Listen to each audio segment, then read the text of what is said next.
The gentleman from Texas is recognized for 4 minutes. And I thank the gentlelady for yielding.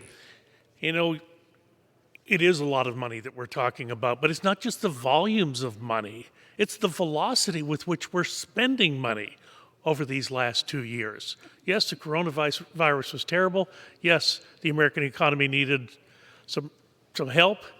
But we passed a big American Rescue Plan in February, and the states and municipalities as of this date have spent 2.5% of that money. Now, I'm also on the Committee on Energy and Commerce.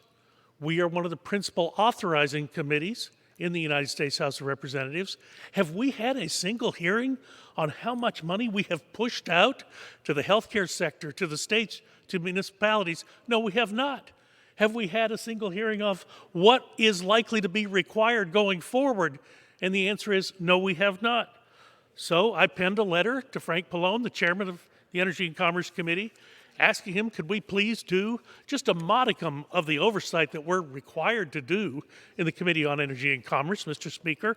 And I'd ask that this, ask unanimous consent that this may be part of the record.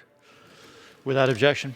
You know, we've heard over and over again that what awaits is a manufactured crisis.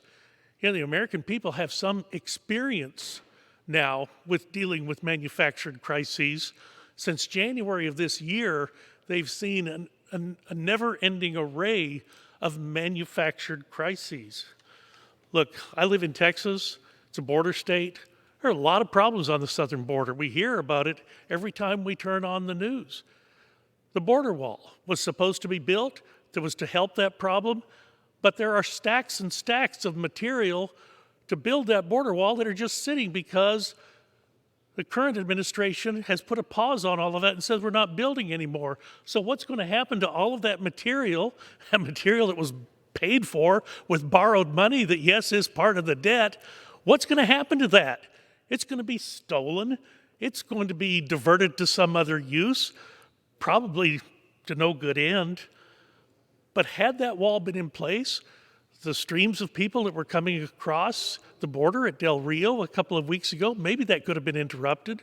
The Dallas Morning News on Sunday had a story about how 250 buses transported Haitians from Central America up to the lower Rio Grande Valley. 250 buses. Could our Department of Homeland Security not have had some visibility on who was renting 250 buses to bring the 15,000 people to the southern border?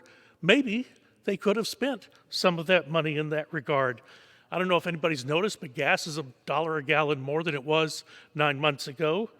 We are in for a cold winter, Mr. Speaker.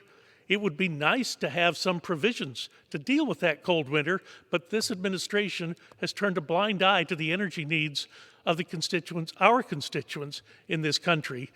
It's almost as if they wanted to harm the people of this country. I know that's not true. I know them to be good people, but at the same time, what I hear from my constituents is an incredible amount of frustration with what is coming from the administration, what is coming from the Congress.